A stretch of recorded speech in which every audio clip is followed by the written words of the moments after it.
ഒരു കോഴിക്കോടൻ കല്യാണ വിശേഷത്തിലേക്ക് സ്വാഗതം. അതെ, നമ്മൾ ഇന്ന് കോഴിക്കോടേക്കാണ് പോകുന്നത്.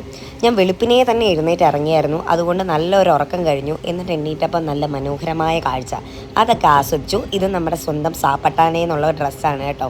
ഭയങ്കര കംഫർട്ടബിളാണ്. എനിക്ക് ഇട്ട് കഴിഞ്ഞിട്ട് ഊരാനേ തോന്നുന്നുണ്ടായിരുന്നില്ല. കോട്ടൺ ആണ്, പ്യുവർ കോട്ടൺ. വേണ്ടവർക്ക് ലിങ്ക് ഡിസ്ക്രിപ്ഷനിലുണ്ട്. പിന്നെ നമ്മൾ ഒരു 10 മണിയൊക്കെ ആയപ്പോൾ എത്തി. എന്നിട്ട് ഓട്ടോ പിടിച്ചു നേരെ ശില്പിയുടെ വീട്ടിലേക്ക് പോവുകയാണ്. ശില്പി എന്ന് പറയുന്നത് എൻ്റെ കൂടെ വയനാട് പഠിച്ചതാണ്. അപ്പം ഞങ്ങൾ ഒരുമിച്ച് തന്നെയായിരുന്നു കണ്ടിന്യൂസ്. ഇപ്പം നമ്മൾ തമ്മിൽ 8 വർഷമായിട്ടുള്ള ഫ്രണ്ട്ഷിപ്പാണ്. അങ്ങനെ ശില്പീൻ്റെ കല്യാണമാണ്, ലവ് മാരേജ് ആണ്. പയ്യെ വഴിയെ വിശേഷം പറയാം. അങ്ങനെ നമ്മളെത്തി. നേരെ അമ്മ മുന്നിലുണ്ടായിരുന്നു. ഓട്ടോ വന്നിറങ്ങിയപ്പം അമ്മ തൂത്തോണ്ട് എന്തോ ഇരിക്കുകയായിരുന്നേ. അമ്മ എന്നെ കണ്ട ഉടനെ ഗേറ്റൊക്കെ തുറന്നു തന്നു. വരൂ മോളെ, എന്താ ലേറ്റായേ എന്നൊക്കെ ചോദിച്ചു. ഞാൻ പറഞ്ഞു ലേറ്റായില്ല, ഓട്ടോ പിടിച്ചു വരാനുള്ളൊരു താമസം ഉണ്ടായിരുന്നുള്ളൂ എന്ന്. മേളിൽ ചെന്നപ്പോൾ എല്ലാ എണ്ണവും നല്ല ഉറക്കമാണ്. തലേദിവസം ബാച്ചിലർ പാർട്ടി ആയിരുന്നേ. കവിനെ ഞാൻ വിളിച്ച് കുത്തി എഴുന്നേൽപ്പിക്കാൻ നോക്കി, ഒരു രക്ഷയില്ല. പിന്നീട് ഞാൻ ചോദിച്ചപ്പോൾ അവൾക്ക് ഞാൻ വന്ന് വിളിച്ചത് ഓർമ്മ പോലും ഇല്ല. സ്വർണിമയാണ് അതിൻ്റെ അപ്പുറത്ത് കിടന്നുറങ്ങുന്നത്. സ്വർണിമ ശില്പിൻ്റെ കൂടെ പിന്നീട് PG പഠിച്ചതാണ്. അത് കഴിഞ്ഞപ്പോഴത്തേക്കും ഉറങ്ങുന്നേരെ എഴുന്നേൽപ്പിക്കാൻ പറ്റില്ല എന്ന് എനിക്ക് മനസ്സിലായതുകൊണ്ട് ഞാൻ ഫുഡ് കഴിക്കാൻ പോയി. ഞാൻ രാവിലെ എഴുന്നേറ്റുകൊണ്ട് നല്ല വിശക്കുന്നുണ്ടായിരുന്നു. ഇതാണ് നമ്മുടെ കല്യാണ പെണ്ണ്. അവളെ കാണിക്കല്ലേ എന്ന് പറഞ്ഞുകൊണ്ടിരിക്കുകയായിരുന്നേ. നമുക്കിവിടെ വന്നപ്പോഴത്തേക്കും പണിയൊന്നുമില്ല. ഇൻ്റെ സെൻസ് നമ്മൾ നേരത്തെ വന്നത്. ഇവരെല്ലാവരും ഇന്നലെ പരിപാടി ഉണ്ടായിരുന്നു. ഇത് പുറകെ പോകുന്നതാണ് പെണ്ണ. കുനിഞ്ഞു പോകുന്നതാണ്ടോ, കുളിക്കാൻ പോകുന്നതാണ്. അപ്പം ശില്പി വയലിൻ വായിക്കാറുണ്ട്, പഠിച്ചാൽ. ഇത് ഇപ്പം അവളുടെ അല്ല, അവളുടെ കൂട്ടുകാരിയുടെ വയലിനാണ്. ഇവിടെ എല്ലാവരുടെയും വയലിനുണ്ട്. ഞാൻ പണ്ട് പഠിച്ചിരുന്നതാണ്. അപ്പം വെറുതെ ഇരുന്നപ്പോൾ ഞാൻ വിചാരിച്ചു ഓർമ്മകളായവർക്ക് നിങ്ങളെ കാണിച്ചു തരാം.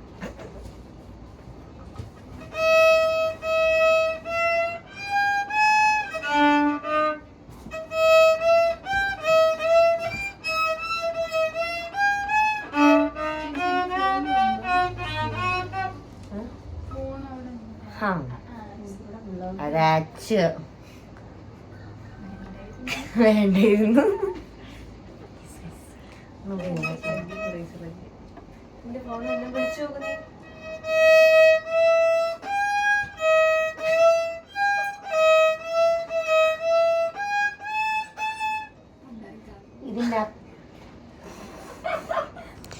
അതിൻ്റെ രണ്ടാമത്തെ സ്ട്രിങ്ങിൻ്റെ ശ്രുതി മീട്ടിട്ടില്ലായിരുന്നു. ശ്രുതി സെറ്റാക്കാൻ വേണ്ടിയിട്ടൊക്കെ കൊടുത്തപ്പോഴത്തേക്കും ട്യൂൺ ചെയ്യാൻ കൊടുത്തപ്പോൾ ശില്പി അതിൻ്റെ രണ്ടാമത്തെ സ്ട്രിങ് പൊട്ടിച്ചു. അതുകൊണ്ട് അതവിടെ നിർത്തി. ഇനിയും കല്യാണ പെണ്ണിന് കൊണ്ടുപോകാനുള്ള ഡ്രസ്സ് പാക്കിംഗ് ആണ് ഇവിടെ നടക്കുന്നത്. ഇതാണ് നമ്മുടെ കല്യാണ പെണ്ണ്. ഇത് ട്രേ അല്ല, ഇത് പ്ലേറ്റ് ആണ്. അതുകൊണ്ടാണ്. അമ്മ ട്രേ ഉണ്ടോ വേറെ? ട്രേ ഉണ്ട്, പക്ഷേ ഇല്ല. അതെ. ഹലോ, അപ്പോൾ നമ്മുടെ പെണ്ണിന് ഇപ്പോഴാണ് കിട്ടിയത്. എന്ന് വെച്ചാൽ ഇവിടെ ഒരുങ്ങി കിട്ടിയത്. ആ കോലത്തിൽ ഒന്ന് മാറിയിട്ട് നമുക്ക് ഗിഫ്റ്റ് കൊടുക്കാം. ഇവിടെ ആക്ച്വലി നമ്മളുടെ തന്നെ വാങ്ങിച്ചിട്ടുണ്ടായിരുന്നു. അപ്പോൾ വേറൊരു ഇതാണ്. പക്ഷെ നമ്മുടെ അല്ലാത്തൊരു സ്പെഷ്യൽ സാധനം അതിനകത്ത്. അത് സെയിലിനുള്ളതല്ല, സ്പെഷ്യൽ സാധനമാണ്. സ്പെഷ്യൽ ഇതല്ല, ഇത് സെയിലിനൊക്കെ ഉള്ളത് തന്നെയാണ്. ഇത് സ്പെഷ്യൽ സാധനം. അപ്പോൾ ഇല്ല, അത് അടിച്ചു ഭയങ്കര ഇഷ്ടമാണ്. മുഖം തുടയ്ക്കാൻ എടുക്കാം, ഡൈനിങ് ടേബിളിൽ ഇടാൻ എടുക്കാം, കൈക്കള തുണിയായിട്ട് എടുക്കാം, എന്ത് വേണമെങ്കിൽ എടുക്കാം.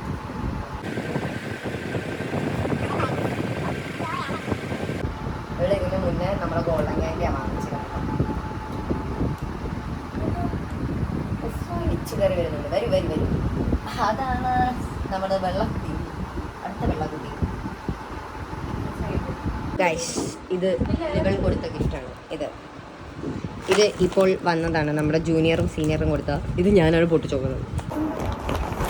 ഇതാണ് അനു തന്ന ഗിഫ്റ്റ്.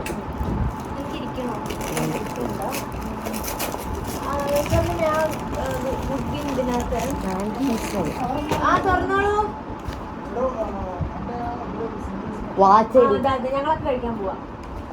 വാച്ചടി, നിനക്ക് വാച്ച് തന്നെ. ഇവളിത് കഴിയുമ്പോൾ ഈ വാച്ചെല്ലാം കൂട്ടിയിട്ട് വെക്കുന്നതായിരിക്കും. ഗിവ് അവേ വേണ്ടവർക്ക് പറയാൻ. ഇത് ബിന്നിലേട്ടൻ തന്നു. ഇത് ബിന്നിലേട്ടൻ തന്നത് ഡ്രസ്സാണ്.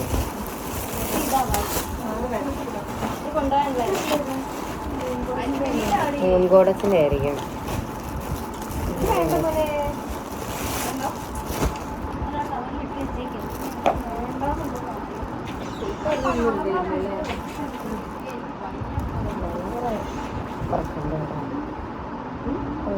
നിനക്ക് വിഷുവിനിടാം, ആദ്യത്തെ വിഷുവിന് അമ്പലത്തിൽ പോകുമ്പോൾ.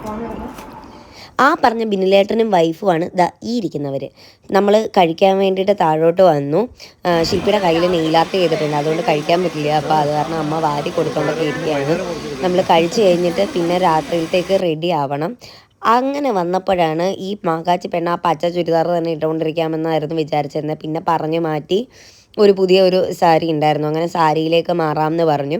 ഇതിനകത്ത് ഇവൾ ആരെയും ബുക്ക് ചെയ്തിട്ടും ഒന്നും ഉണ്ടായിരുന്നില്ല തലേദിവസത്തെ പരിപാടിക്ക്. ബിനിലേട്ടൻ്റെ വൈഫാണ് നമ്മുടെ അടുത്ത് നിൽക്കുന്നത്. അപ്പം ഞാൻ സാരിയൊക്കെ ഉടുപ്പിക്കുകയാണ്. എൻ്റെ കലാവിരുതാണ് നിങ്ങൾ കാണാൻ പോകുന്നത് മൊത്തം. അവളുടെ ആ ധൈര്യം ഞാൻ സമ്മതിച്ചു. അവളുടെ ലൈഫിൽ വളരെ ഇമ്പോർട്ടൻ്റ് ആയിട്ടുള്ളൊരു ദിവസത്തിൽ തലേദിവസം എൻ്റെ കയ്യിലേക്ക് അവളെ ഏൽപ്പിച്ചത് വളരെയധികം ധൈര്യവതിയാണ് അവൾ. എങ്ങനെയുണ്ട് ബ്രൈഡ് മേക്കപ്പ്? എങ്ങനെയുണ്ട്? സൂപ്പർ ആയിട്ടുണ്ടോ? ഇന്ന് ബ്രൈഡിനെ മേക്കപ്പ് ചെയ്യുന്നത് ഞാനാണ്. മേക്കപ്പ് ABC അറിയാത്ത എൻ്റെ കലാവിരുദ്ധം ഞാൻ ഇവളുടെ മുഖത്ത് ഞാൻ തെളിയിക്കും. ഞാൻ ഇങ്ങോട്ട് വെയിറ്റ് ചെയ്യും. അത് കഴിഞ്ഞിട്ട് ഞാനിങ്ങനെ മറ്റേത് കൺസീലറായിരുന്നു കേട്ടോ. അപ്പം ഞാൻ എൻ്റെ കലാപരിപാടികൾ തുടങ്ങുകയാണ്. എനിക്ക് നല്ല ടെൻഷനുണ്ട്. പിന്നെ എൻ്റെ ഒരു സമാധാനം എന്ന് പറഞ്ഞാൽ സമയം ഉണ്ടായിരുന്നു. അപ്പോൾ പിന്നെ വേണമെങ്കിൽ കഴുകി കളയാലോ എന്നുള്ളതായിരുന്നു. അവക്കാണെങ്കിൽ പുറകെ മൊത്തം വലിച്ചു വാരി ഇട്ടിരിക്കുന്നത് കണ്ടിട്ട് നല്ല ടെൻഷനായിരുന്നു. ഈ വീഡിയോയിലെല്ലാം ഇതെല്ലാം കാണുമെന്ന്. പക്ഷേ എല്ലാവരും ക്ഷമിക്കുക. ഒരു കല്യാണപ്പെണ്ണിൻ്റെ റൂമാണ്. ഗിഫ്റ്റ് കിട്ടിയ സാധനങ്ങളും പാക്ക് ചെയ്യാനുള്ളതും എല്ലാം ഇങ്ങനെ നിരന്ന് കിടക്കുകയാണ്. ഞാൻ അതിൻ്റെ ഇടയ്ക്ക് കലാപരിപാടികളൊക്കെ നടത്തുന്നുണ്ട്. ഇനി എൻ്റെ ഫൈനൽ ലുക്ക് ഇപ്പോൾ കാണിച്ചു തരാം. ഞാനങ്ങനെ ഒരു മേക്കപ്പ് ആർട്ടിസ്റ്റ് ആയിരിക്കുകയാണ്. എൻ്റെ ബ്രൈഡ് എന്നോട് നോക്കൂ, എന്നെ നോക്കൂ. Oh my god, what a beautiful bride. Lipstick ഇട്ടിട്ടില്ല ബ്രൈഡ്, ബട്ട് സ്റ്റിൽ കണ്ണ് കിട്ടാതിരിക്കട്ടെ. എൻ്റെ സുന്ദരി ബ്രൈഡാണ്. അവളുടെ ഒരു ഗതികേട് ഞാൻ കഷ്ടപ്പെട്ട മേക്കപ്പ് പരീക്ഷണം നടത്തിയിരിക്കുകയാണ് ഞാൻ അവളുടെ. പക്ഷെ കൊള്ളാടി ഒത്തു എങ്ങനെയൊക്കെയോ. മറ്റേത് ലിപ്സ്റ്റിക് ഒന്നും ഇട്ടിട്ടുണ്ടായിരുന്നില്ല. അവൾ മൊത്തം ഒരുങ്ങിയിട്ട് താഴോട്ട് പോയി. ഞാനപ്പോഴത്തേക്ക് ഡ്രസ്സ് മാറി ഞാനൊന്ന് ഒരുങ്ങി. ഇത് ഗ്ലോ ബൊട്ടീക്കിൽ നിന്നാണ് നമുക്ക് ഈ ഡ്രസ്സ് തന്നിരിക്കുന്നത്. ഞാൻ അതിങ്ങനെ നോക്കി ആസ്വദിച്ചുകൊണ്ടിരിക്കുകയായിരുന്നു. ഭയങ്കര രസമുണ്ടായി ആ ഡ്രസ്സ്. ഞാനത് ഫ്രഷായിട്ട് അപ്പോൾ ഇട്ടതേ ഉണ്ടായിരുന്നുള്ളൂ. ഇതിൻ്റെ ലിങ്ക് ഞാൻ താഴെ കൊടുത്തേക്കാം. നോക്ക് നോക്ക്. Hello, hi guys, hi guys. ചെറിയ വ്ളോഗറുണ്ട് ഇവിടെ, വളർന്നു വരുന്ന വ്ളോഗേഴ്സ്.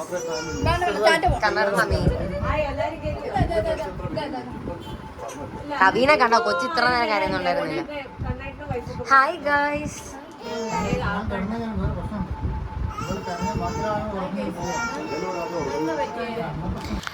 അത് കഴിഞ്ഞപ്പോൾ വീണ്ടും നമ്മുടെ ബ്രൈഡിനെ കളഞ്ഞു കിട്ടി. ഇതാണ് കേട്ടോ ഫൈനൽ ലുക്ക്. ഇങ്ങനെയാണ് നമ്മൾ സെറ്റാക്കി വിട്ടത് അവളെ.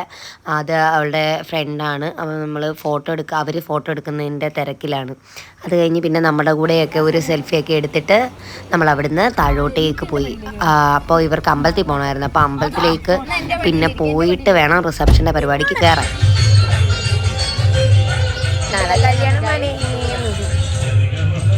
എങ്ങനെയുണ്ട്? എന്ത് ഫീൽ ചെയ്യുന്നു? എന്ത് ഫീൽ ചെയ്യുന്നു എന്ന് ഫീലിംഗ് ഇപ്പോഴാണ് എനിക്ക് കല്യാണത്തിൻ്റെ ഒരു ഫീലിംഗ് വന്നത്. ഇതുവരെ എനിക്ക് എല്ലാവരും എന്നോട് ചോദിക്കാം എക്സൈറ്റ്മെന്റ് ഇല്ലേ ഇന്ന് എനിക്കിപ്പോൾ എക്സൈറ്റ്മെന്റ് ഉണ്ട് കുറച്ച്. അത് കഴിഞ്ഞാലുള്ള പാപ്പനും ഒക്കെ വന്ന് ഇങ്ങനെ ഓരോരുത്തർ ഓരോ കഥയൊക്കെ പറഞ്ഞുകൊണ്ടിരിക്കുക. അവൾ തിരിച്ചൊരുക്കി കൊടുക്കുക ഓരോരുത്തരെ. ഇതാണ് കേട്ടോ അവിടുത്തെ ഒരു സെറ്റപ്പൊക്കെ. ഞാൻ മൊത്തം ഒന്നും എടുത്തില്ല, എനിക്ക് നല്ല ടയേർഡായിരുന്നു ഓട്ടം കാരണം. അതുകൊണ്ട് തലേദിവസം വളരെ കുറച്ച് എടുത്തിട്ടുള്ളൂ. രാത്രി DJ ഒക്കെ ഉണ്ടായിരുന്നു, അതിനൊന്നും ഞാൻ പാർട്ടിസിപ്പേറ്റ് പോലും ചെയ്തില്ല. ഞാൻ അപ്പോഴത്തേക്ക് പോയി കിടന്ന് ഉറങ്ങി, എനിക്ക് ഒട്ടും മേലായിരുന്നു. ഇത് നമ്മുടെ കണ്ണേട്ടനാണ്. കണ്ണേട്ടൻ ഇപ്പോൾ വ്ളോഗിങ് ഒക്കെ തുടങ്ങിയിട്ടുണ്ട്. അപ്പോൾ കണ്ണേട്ടൻ വ്ളോഗൊക്കെ എടുത്തുകൊണ്ടിരിക്കുകയാണ്. പക്ഷേ കണ്ണേട്ടൻ്റെ മോളുണ്ട്, നല്ല തൊക്കുടു വാവയാണ്. അവളെ കളിപ്പിച്ചുകൊണ്ട് തന്നെ ഇരിക്കുകയായിരുന്നു. മറ്റേത് ബാലയാണ്. അത് കഴിഞ്ഞിട്ടൊരു തലകറങ്ങി വീഴ്ചയൊക്കെ ഉണ്ടായിരുന്നു കേട്ടോ. അത് കഴിഞ്ഞിട്ട് മൈലാഞ്ചി ഇടാൻ തുടങ്ങി. രാത്രിയിലാണ് മൈലാഞ്ചി ഇട്ടത്. അത് ഇത് ശില്പിയുടെ ചേട്ടൻ്റെ ഫ്രണ്ടാണ്. ഫുൾ ടാറ്റോ.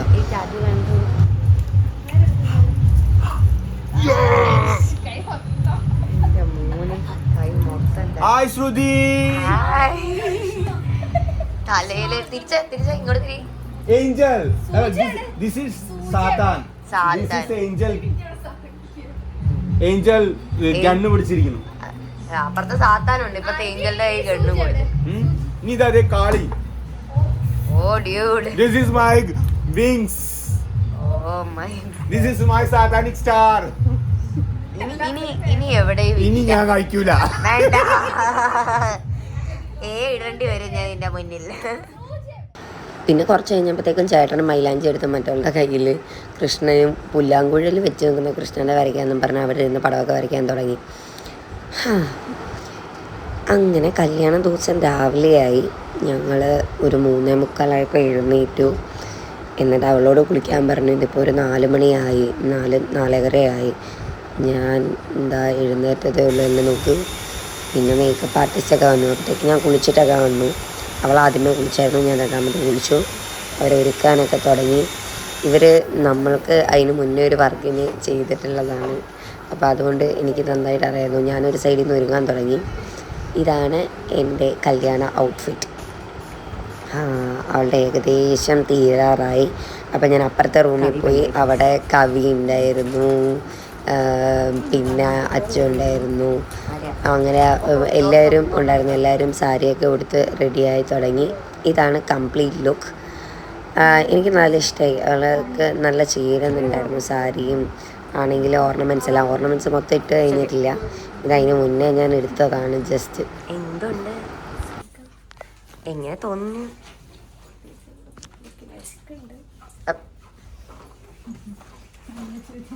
നല്ലായിരുന്നു.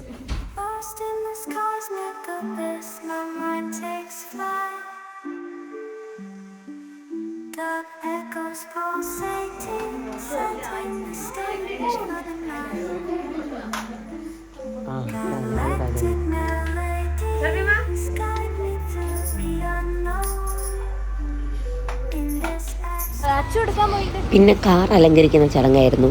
ഐഡിയപരമായി ഞാൻ കാർ അലങ്കരിച്ചു. ഇതാണ് എൻ്റെ കലാവിരുത്. നന്നായിട്ടില്ലേ?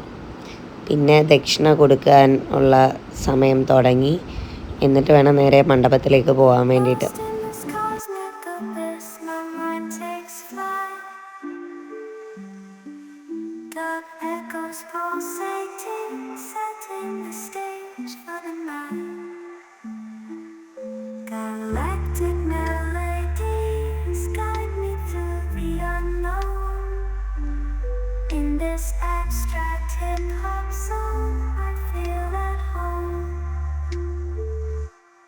Navigating the depths like a jazz improvisation. New jazz rhythms set my soul in cosmic vibration.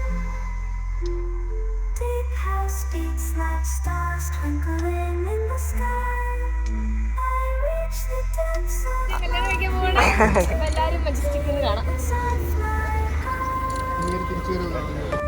ശില്പി, കല്യാണം കഴിക്കാൻ പോകണോ? നന്നായിട്ടുണ്ട് കേട്ടോ. ആണോ? ടെൻഷൻ ഉണ്ടോ? ടെൻഷൻ ഇല്ല, പക്ഷെ ഞാന് തലയിറങ്ങി വീഴുന്നൊരു പേടി. ഓ നാരങ്ങ മുട്ടായി മേടിക്കാം നമുക്ക്. ഇവക്ക് നല്ല സന്തോഷമാണ് തോന്നുന്നു അവളെ കെട്ടിച്ചു വിടുന്നതിൽ. അമ്മണി കരയും ഇന്ന്. അമ്മയുടെ മുട്ടൻ കരച്ചിലൊക്കെ കാണാം. അവസാനം മതിയേ, നമുക്ക് ഫോട്ടോ ഒക്കെ എടുത്തിട്ട് കരഞ്ഞാ മതി. മേക്കപ്പ് പോവല്ലേ എങ്കിലും. ഹാപ്പിയാണ്.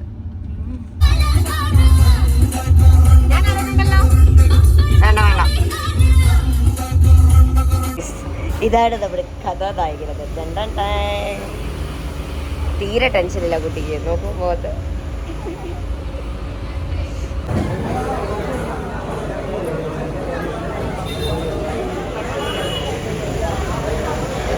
ഒന്നുകൂടെ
ഇത് കഴിഞ്ഞിട്ട് അങ്ങോട്ട് നിറയെ ചടങ്ങുകൾ തുടങ്ങി. ഇത് പൊതുവേ കോഴിക്കോട് എല്ലായിടത്തും ഉള്ളതൊന്നുമല്ല. പക്ഷേ ആനന്ദേട്ടനാണ് ഇതിനെല്ലാം മുന്നിൽ നേതൃത്വം വഹിച്ചത്. വേറൊരു തിരുമേനി ഉണ്ടായിരുന്നു, എന്താ അത് പേരറിയില്ല. അപ്പം ഒരു 3/4 മണിക്കൂർ നീണ്ടു നിൽക്കുന്ന കല്യാണമായിരുന്നു കേട്ടോ. കുറേ ചടങ്ങുകളും കാര്യങ്ങളൊക്കെ ആയിട്ട്. അപ്പോൾ ഞാൻ എല്ലാം കാണിക്കാൻ പറ്റില്ല, ഓരോന്നോരോന്ന് കാണിക്കാം. ഈ 3 എണ്ണം വെച്ചിരിക്കുന്നതിൻ്റെ എന്തിനാണ് എന്നൊക്കെ പറഞ്ഞു. അതിനുശേഷം പെണ്ണിൻ്റെ അച്ഛനാണ് 2 പേരെയും കൂടെ കൈപിടിച്ച് മണ്ഡപത്തിലേക്ക് ഇങ്ങനെ കയറ്റുന്നത്. ഇത് പുതിയതായതുകൊണ്ട് പുതിയ ചടങ്ങുകളായതുകൊണ്ട് എങ്ങനെയാണെന്ന് ധാരണയൊന്നും ഉണ്ടായിരുന്നില്ല. പിന്നെ പെൺകുട്ടീനെ ചെറുക്കൻ്റെ റൈറ്റ് സൈഡിലാണ് ഇരുത്തുന്നത്. കല്യാണം കഴിഞ്ഞ സമയമേ ലെഫ്റ്റ് സൈഡിലേക്ക് മാറ്റുള്ളൂ. അത് കഴിഞ്ഞ് കുറച്ച് പൂജകളൊക്കെ ഉണ്ടായിരുന്നു അവിടുന്ന്.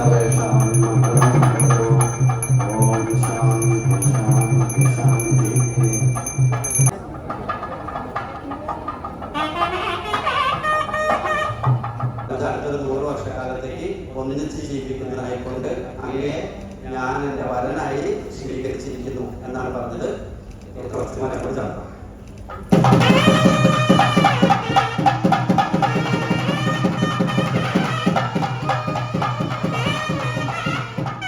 എന്നോട് ചേർക്കുന്നു, സ്വീകരിക്കുന്നു എന്നാണ് പറഞ്ഞത്. കരിമോൾ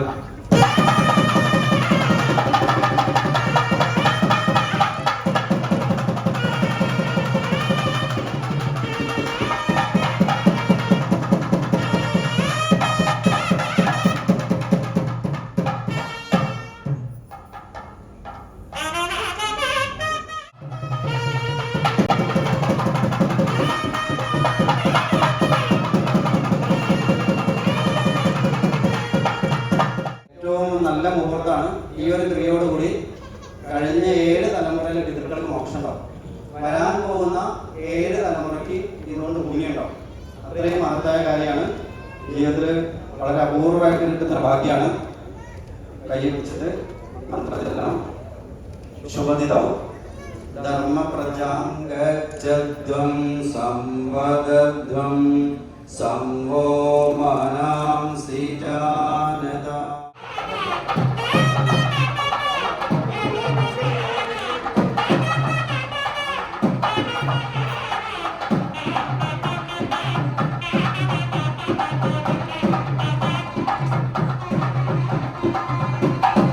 സോ അത് കഴിഞ്ഞിട്ട് ഒരു നടക്കുന്ന പോലെ ഒരു ചടങ്ങായിരുന്നു. 7 സ്റ്റെപ്പ് ഇവരെടുത്ത് വെക്കണം. 7 ജന്മം കൂടെ ഉണ്ടാവും എന്നാണ് 7 പ്രാർത്ഥന പറഞ്ഞിട്ടാണ്. 7ാമത്തെ സ്റ്റെപ്പ് എടുത്ത് വെക്കുമ്പം ശില്പിയുടെ കാലിങ്ങനെ അമ്മിയിൽ വെക്കും. അതിനും ഒരു ഐതിഹ്യം പറഞ്ഞായിരുന്നു. അതായത് പെൺകുട്ടി മറ്റേ മെയിലിൽ ഇതുപോലെ ആയിരിക്കണം, ഫ്ലെക്സിബിൾ ആയിരിക്കണം എന്നൊക്കെ പറഞ്ഞിട്ട്. അതിനുശേഷം പിന്നെ ഹോമമായിരുന്നു. കുറച്ച് സമയം അത് കണ്ടിന്യൂ ചെയ്തു പോയി. ജീവതാമസ്തു മാതാ പൗത്രമാനന്ദം അഭിബുദ്ധ്യതാമിയം സ്വാശ്ചര്യതാം സുമംഗലീര്യം വധൂരിമാം സമേത പശ്യതാം സൗഭാഗ്യമസ്യേ. തമ്മിലുണ്മയോട് നിങ്ങൾ ഒപ്പമായി ധർമ്മവേലകൾ പകുത്തു വാഴുവിൻ. സർവമംഗളമംഗല്യേ ശിവേ സർവാർത്ഥ സാധികേ.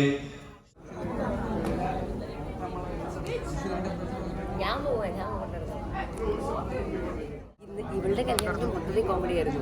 ഇവള് രാവിലെ റെഡിയായി കഴിഞ്ഞിട്ട് കുത്തി ഇരുന്നിട്ട് മേക്കപ്പ് ആർട്ടിസ്റ്റിനെ വിളിച്ചോണ്ടിരിക്കുക, വരുന്നില്ല. അത് കഴിഞ്ഞിട്ട് മേക്കപ്പ് അയച്ച് റെഡിയായി കഴിഞ്ഞ് ഫോട്ടോഗ്രാഫറിനെ വിളിച്ചോണ്ടേ ഇരിക്കുക, വരുന്നില്ല എന്ന് വെച്ച്. 3:45. നമ്മള് പോയ പാടെങ്ങനെ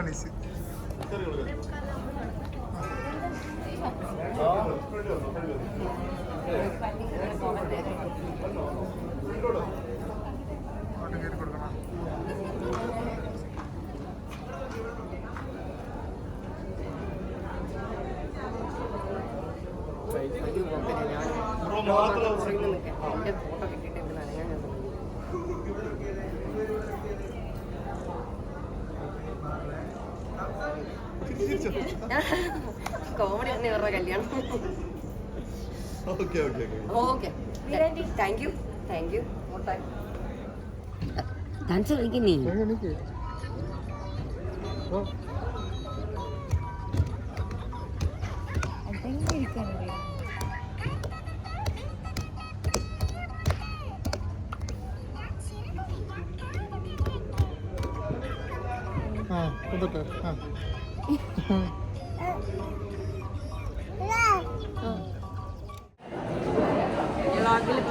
ന്യൂലി മാരിഡ് കപ്പിൾസ്.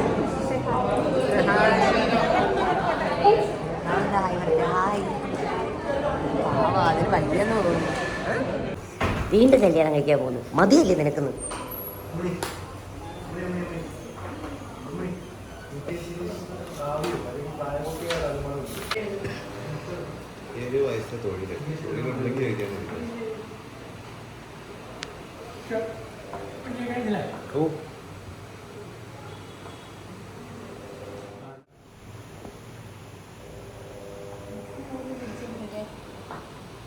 കുറേ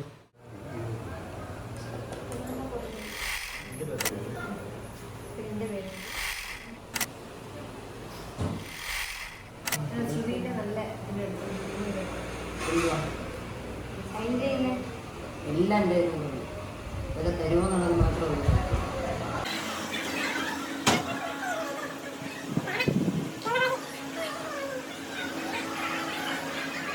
ഒപ്പ് ഞാനിട്ട് നന്നായി.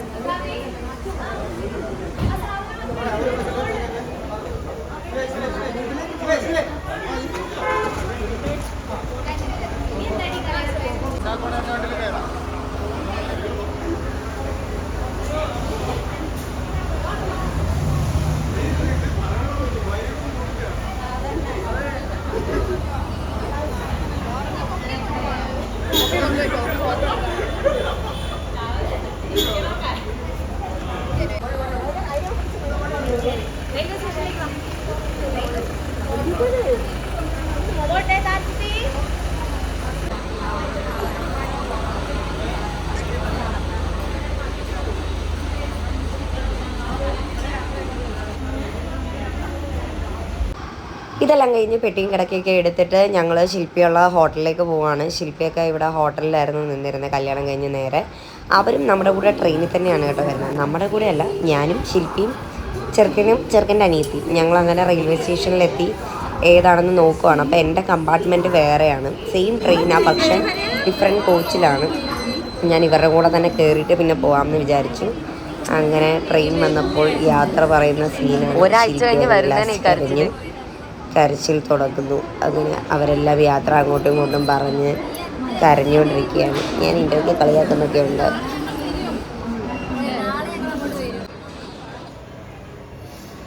ഉണ്ടക്കണ്ണിന്ന് വരുന്ന കണ്ണുനീർ കണ്ടു.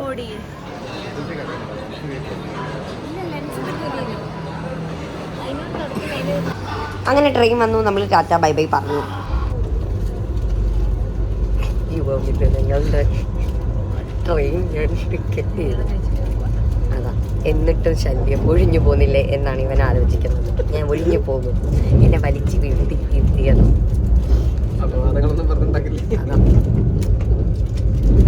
മുട്ടൻ ചടിച്ചിലായിരുന്നു.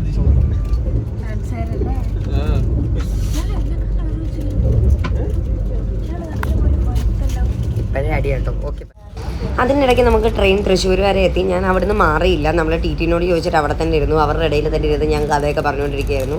ഇത് നമ്മുടെ രോഹിണി ചേച്ചി എനിക്ക് യാത്ര പോകുന്നതിൻ്റെ ഭാഗമായി കൊണ്ടു തന്നതാണ്, കൊണ്ടുപോകാൻ വേണ്ടി. ഇത് ഉർവി ജ്വല്ലേഴ്സിൻ്റെ ജ്വല്ലറികളുമാണ്. അതിൻ്റെ കൂട്ടത്തിൽ ഒരു സർപ്രൈസ് ഡ്രസ്സും ഉണ്ട്.